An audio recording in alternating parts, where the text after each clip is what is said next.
Hello and welcome दोस्तों। इस video में हम बात करने वाले हैं आपकी जनरल यूनिवर्सिटी जोधपुर के लिए BA second semester political science के लिए इंपॉर्टेंट क्वेश्चन। इस वीडियो में हम बात करेंगे आपकी यूनिट फर्स्ट के लिए इंपॉर्टेंट क्वेश्चन। यहाँ पर अगर हम बात करें आपकी यूनिट फर्स्ट जो हो जाएगी इंपॉर्टेंट क्वेश्चन की, तो वो हो जाएगी आपकी संविधान सभा से लेकर आपकी जो है आपके राज्य के जो है आपके नीति निर्देशक तत्व और आपके फंडामेंटल राइट यानी कि आपके मूलभूत अधिकार कौन कौन से हो जाएंगे, उसके बारे में आपको यूनिट फर्स्ट में डिस्कस करना है। यहाँ पर अगर हम बात करें, अगर आपको पीडीएफ चाहिए तो टेलीग्राम चैनल को ज्वाइन कर सकते हैं, लिंक कमेंट बॉक्स में मिल जाएगी। आने वाले समय में जनरल यूनिवर्सिटी से जुड़ी जानकारी पाने के लिए चैनल को सब्सक्राइब कर लीजिएगा। यहाँ पर हम बात करें, स्क्रीन पर आप देख सकते हैं आपका पहला टॉपिक हो जाएगा संविधान सभा और भारतीय संविधान का निर्माण। यहाँ पर अगर हम बात करें पृष्ठभूमि क्या थी, तो यहाँ पर आपके भारतीय संविधान का निर्माण जो है आपके संविधान सभा द्वारा किया गया था, जिसका गठन जो है आपके कैबिनेट मिशन योजना के तहत आपके 1946 में किया गया था। तो आपको पूछा जा सकता है कि संविधान का निर्माण किस प्रकार हुआ, संविधान सभा क्या थी, पृष्ठभूमि क्या थी, संरचना किस प्रकार की थी। तो स्क्रीन पर आप देख सकते हैं आपके संविधान सभा की संरचना की अगर हम बात करें तो यहाँ पर जो संविधान सभा के सदस्य थे उनका चुनाव जो है सीधा जनता के द्वारा नहीं हुआ था, बल्कि प्रांतीय विधानसभाओं के सदस्यों द्वारा अप्रत्यक्ष रूप से चुनाव किया गया था। यहाँ पर अगर हम बात करें, इसमें जो है आपके भारत के जो भारतीय प्रांत थे, उनमें से आपके 200 जो है आपके 96 प्रतिनिधित्व थे। यहाँ पर अगर हम बात करें 96 प्रतिनिधि थे। इसके अलावा अगर हम बात करें आपके देशी रियासतों के अगर हम बात करें तो 93 प्रतिनिधि देशी रियासतों से थे, यानी कि आपके प्रिंसली स्टेट से थे।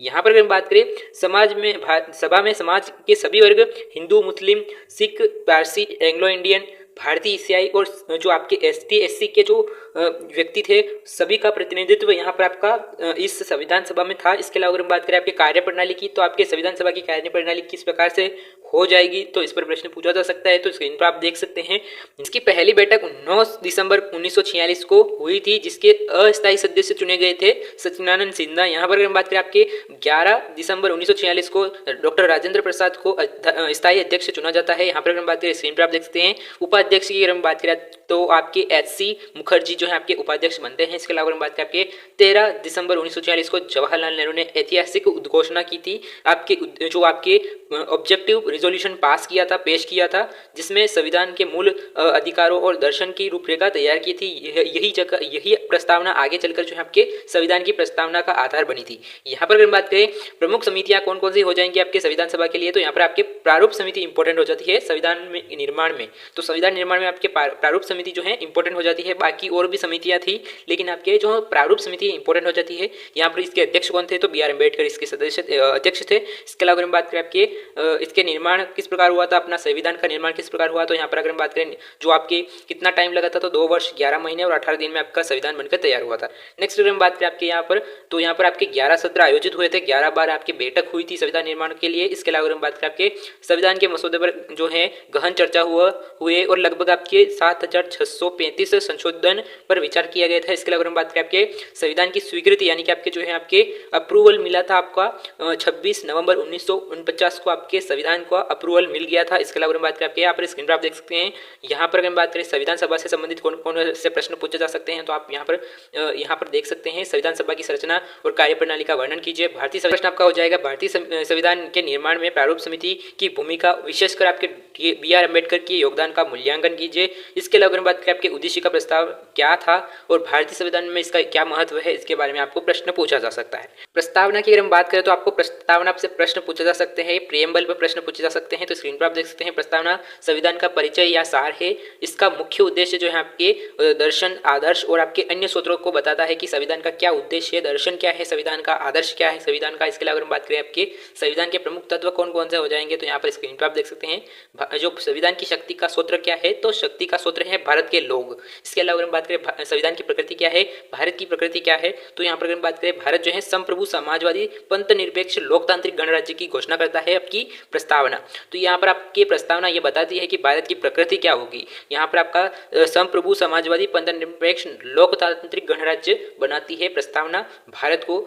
इसके अलावा हम बात करें यहाँ पर तो आपके संविधान के उद्देश्य, तो यहाँ पर आपके संविधान के क्या उद्देश्य, न्याय, स्वतंत्रता, समानता, बंधुता, ये लाना आपका संविधान का उद्देश्य है। इससे संबंधित कौन कौन से प्रश्न पूछे जा सकते हैं आपके, तो इस स्क्रीन पर आप देख सकते हैं हो जाएगा भारतीय संविधान की प्रस्तावना में वर्णित प्रमुख आदर्शों की व्याख्या कीजिए। आपको क्या करना है यहाँ पर, तो आपकी स्क्रीन पर आप देख सकते हैं कि यहाँ पर कौन कौन से उद्देश्य हैं प्रस्तावना में। तो यहाँ पर आपके भारतीय संविधान का सूत्र क्या है, प्रकृति क्या है, उद्देश्य कौन कौन से हैं, ये जो है आपके जो प्रमुख आदर्श हो जाएंगे भारतीय जो संविधान की प्रस्तावना है उसके। इसके अलावा अगर हम बात करें, आपका सेकंड क्वेश्चन इतना इंपॉर्टेंट नहीं है, लेकिन अगर हम बात करें आपका थर्ड प्रश्न, तो थर्ड प्रश्न इंपॉर्टेंट हो जाता है। क्या प्रस्तावना संविधान का हिस्सा है, क्या इसे संशोधित करना संभव है, न्यायिक संदर्भ में समझाइए। तो यहाँ पर अगर हम बात करें, यहाँ पर आंसर मैंने कम दे रखा है। अगर आप 1 वीक सीरीज या किसी बुक्स में पढ़ रहे हो तो ये प्रश्न इंपॉर्टेंट लगा लीजिएगा, वेरी वेरी इंपॉर्टेंट क्वेश्चन हो जाता है। नेक्स्ट हम बात करें आपकी भारतीय संविधान की प्रमुख विशेषता क्या है, तो इस पर प्रश्न पूछा जा सकता है कि भारतीय संविधान की प्रमुख विशेषता क्या है, बड़े प्रश्नों में पूछा जा सकता है ये प्रश्न। तो आपका सबसे बड़ा जो है सबसे लंबा लिखित संविधान है, दुनिया का सबसे लंबा लिखित संविधान है भारतीय संविधान। इसके अलावा हम बात करें, विभिन्न सूत्र हैं, विभिन्न देशों के जो है संविधान से भारतीय संविधान बना है। यहाँ पर अगर हम बात करें, बहुत सारी चीजें दूसरे देशों से ली गई है। इसके अलावा अगर हम बात करें आपके कठोर और लचीला मिश्रित संविधान है। इसके अलावा अगर हम बात करें आपके एकात्मकता की ओर झुकाव वाली संघीय व्यवस्था है। इसके अलावा अगर हम बात करें आपके संसदीय सरकार यानी कि आपके पार्लियामेंट्री फॉर्म ऑफ गवर्नमेंट है। इसके अलावा अगर हम बात करें आपके एकीकृत और आपके स्वतंत्र न्यायपालिका है। इसके अलावा अगर हम बात करें आपके मौलिक अधिकार दिए गए हैं संविधान द्वारा। इसके अलावा अगर हम बात करें आपके सार्वभौमिक वयस्क अधिकार भारत में दिया गया है। 18 वर्ष से अधिक आयु वाले प्रत्येक नागरिक को बिना भेदभाव के मतदान का अधिकार दिया जाता है। नेक्स्ट हम बात करें, आपकी स्क्रीन पर आप देख सकते हैं, सभी बात करें स्क्रीन पर आप देख सकते हैं इस टॉपिक से जुड़े कौन कौन से प्रश्न पूछे जा सकते हैं। तो स्क्रीन पर आप देख सकते हैं पहला प्रश्न आपका हो जाता है, भारतीय संविधान की किन्हीं 5 प्रमुख विशेषताओं का वर्णन कीजिए। तो वेरी वेरी इंपॉर्टेंट क्वेश्चन हो जाता है, यहाँ पर आपको ये पढ़ लेना है। भारतीय संविधान को उधार का थैला क्यों कहा जाता है, तो इस कथन के बारे में आपको डिस्कस करना है। आपको बताना है कि भारतीय जो संविधान है उसमें बहुत सारे जो देशों से संविधान की जो प्रमुख विशेषताएं ली गई हैं।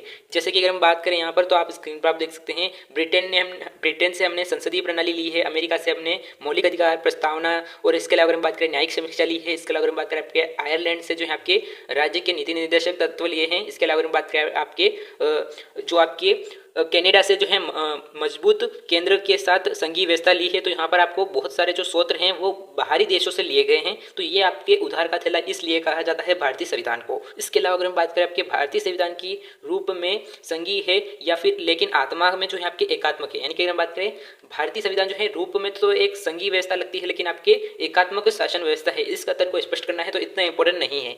नेक्स्ट अगर हम बात करें आपके फंडामेंटल राइट की, नेक्स्ट अगर हम बात करें आपके फंडामेंटल राइट यानी कि आपके मूलभूत अधिकार की, तो स्क्रीन पर आप देख सकते हैं मौलिक अधिकार जो है आपके संविधान का जो है मैग्ना कार्टा कहा जाता है। स्क्रीन पर आप देख सकते हैं मौलिक अधिकार वे होते हैं, इसकी डेफिनेशन हो जाएगी, मौलिक अधिकार की डेफिनेशन क्या हो जाएगी, आपसे प्रश्न पूछा जा सकता है। तो स्क्रीन पर आप देख सकते हैं मौलिक अधिकार वे अधिकार होते हैं जो कि किसी व्यक्ति के जीवन, स्वतंत्रता और समग्र विकास के लिए अनिवार्य माने जाते हैं। इन्हें जो है आपके भारतीय संविधान के भाग 3 में जगह दी गई है। यानी कि अगर हम बात करें भारतीय संविधान में जो है आपके मौलिक अधिकार की जो है जगह कौन सी है, तो वो आपके भारतीय संविधान में भाग 3 में अनुच्छेद 12 से 35 के बीच में आपके मौलिक अधिकार पाए जाते हैं। यहाँ पर अगर हम बात करें, ये अधिकार नागरिकों को राज्य की मनमानी शक्ति के विरुद्ध सुरक्षा कवच प्रदान करते हैं।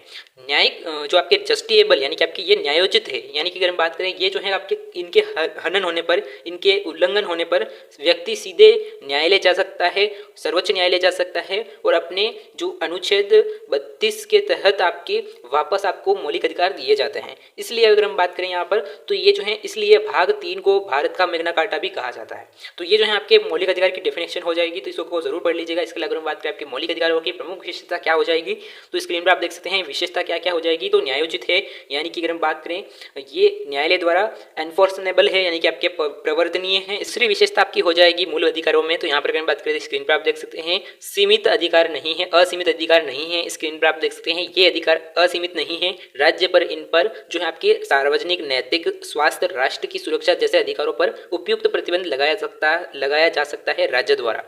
यहाँ पर अगर हम बात करें नकारात्मक और सकारात्मक प्रकृति की मौलिक अधिकार होते हैं। यहाँ पर अगर हम बात करें कुछ अधिकारों पर नकारात्मक दायित्व डालते हैं, जैसे कि अगर हम बात करें भेदभाव न करना, जबकि कुछ सकारात्मक प्रदान भी करते हैं, जैसे कि अगर हम बात करें तो धार्मिक स्वतंत्रता की। यहाँ पर अगर हम बात करें आपकी निलंबन की भी विशेषता यहाँ पर पाई जाती है। राष्ट्रीय आपातकाल के दौरान अनुच्छेद 20 और 21 को छोड़कर अन्य मौलिक अधिकारों का निलंबन किया जा सकता है यहाँ पर सरकार के द्वारा। इसके अलावा अगर हम बात करें आपके स्थायी नहीं है। सभी संसद जो है आपके जो संविधान में संशोधित करके इनमें कटौती कर सकती है। यहाँ पर अगर हम बात करें, संसद जो है आपके मौलिक अधिकारों को कमी कर सकती हैं, लेकिन जो है आपके बेसिक स्ट्रक्चर जो है प्रभावित नहीं होना चाहिए। इसके अलावा अगर हम बात करें आपके 6 मूल अधिकारों की, तो यहाँ पर अगर हम बात करें 6 मौलिक अधिकार जो कि वर्तमान में है, स्क्रीन पर आप देख सकते हैं। यहाँ पर आपके जो समानता का अधिकार हो गया, आपके स्वतंत्रता का अधिकार हो गया, ये आर्टिकल आप पढ़ सकते हैं। आर्टिकल 14, 15, 16, 17, 18 इस पर प्रश्न पूछा जा सकता है, तो ये इंपॉर्टेंट हो जाता है। शॉर्ट में आपको देखने को मिल जाएंगे। यहाँ पर अगर हम बात करें, इसके अलावा आपके जो है कुछ अधिकार और भी है, शोषण के विरुद्ध, धार्मिक स्वतंत्रता के अधिकार। इसके अलावा अगर हम बात करें आपके संस्कृति और जो आपकी शिक्षा संबंधित अधिकार, यानी कि आपके कल्चरल एंड एजुकेशनल राइट्स। इसके अलावा अगर हम बात करें आपके संवैधानिक उपचारों का अधिकार भी इंपॉर्टेंट हो जाता है, जिसमें आपके रीट इश्यू करने का अधिकार कोर्ट के पास होता है। यहाँ पर अगर हम बात करें आपके मूल अधिकारों से संबंधित कौन कौन से प्रश्न पूछे जा सकते हैं, तो यहाँ पर डेफिनेशन पूछ सकते हैं फंडामेंटल राइट की, मौलिक अधिकारों की। तो यहाँ पर आप स्क्रीन पर आप देख सकते हैं, डेफिनेशन मैंने बता दी है। इसके अलावा हम बात करें आपके भारतीय संविधान में इनकी प्रासंगिकता क्या है, क्या विशेषता है भारतीय संविधान में मौलिक अधिकारों की। इसके अलावा हम बात करें आपके स्वतंत्रता के अधिकार 19, यानी कि आपके अनुच्छेद 19 के में वर्णित विभिन्न स्वतंत्रताओं की आलोचनात्मक परीक्षण कीजिए। आपको बताना है कि आपकी स्वतंत्रता जो है आपके किस प्रकार आप आलोचना कर सकते हैं। यहाँ पर आपके स्वतंत्रता को, जो व्यक्ति को स्वतंत्रता दी जाती है, तो उसका व्यक्ति किस प्रकार दुरुपयोग कर सकता है, उसकी आलोचना करनी है।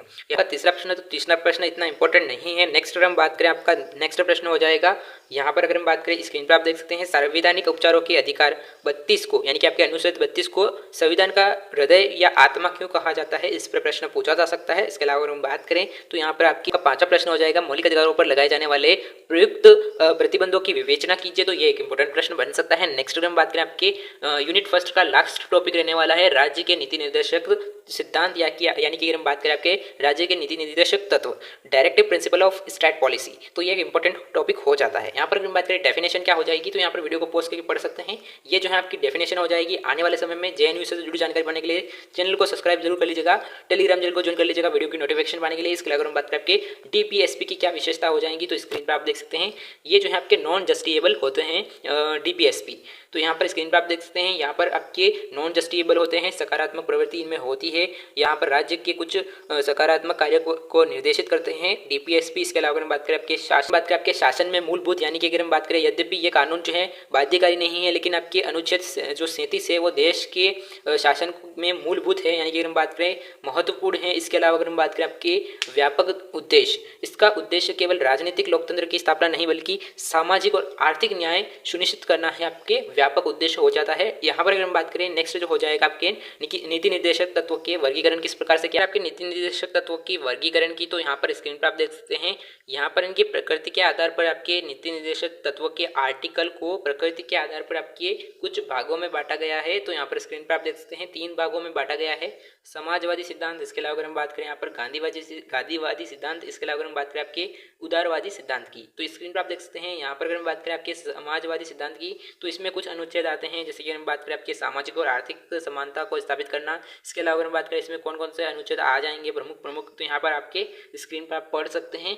यहाँ पर डबल रिफिट भी हो सकते हैं, ऐसा नहीं है कि उसमें आ गया है तो इसमें नहीं आ सकता है, दोनों ही आपके इंपॉर्टेंट हो जाते हैं। यहाँ पर अगर हम बात करें आपके गांधीवादी सिद्धांत की, तो स्क्रीन पर आप देख सकते हैं गांधीवादी सिद्धांतों की। तो यहाँ पर ये अनुच्छेद आ जाएंगे, अनुच्छेद 40, 43, 46, 47 और 48 जो है आपके गांधीवादी सिद्धांतों के अंतर्गत आते हैं। इसके अलावा अगर हम बात करें आपके उदारवादी बौद्धिक सिद्धांत, तो यहाँ पर स्क्रीन पर आप देख सकते हैं लिबरल इंटेलेक्चुअल प्रिंसिपल।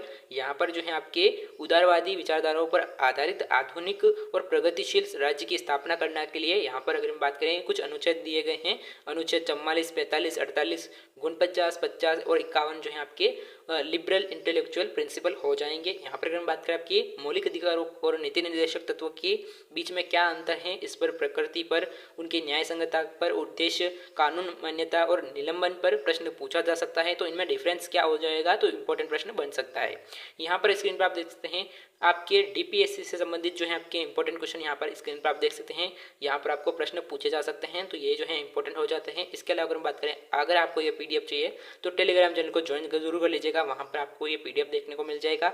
आने वाले समय में जेएनयू से संबंधित जानकारी पाने के लिए चैनल को सब्सक्राइब करें। थैंक यू, जय हिंद।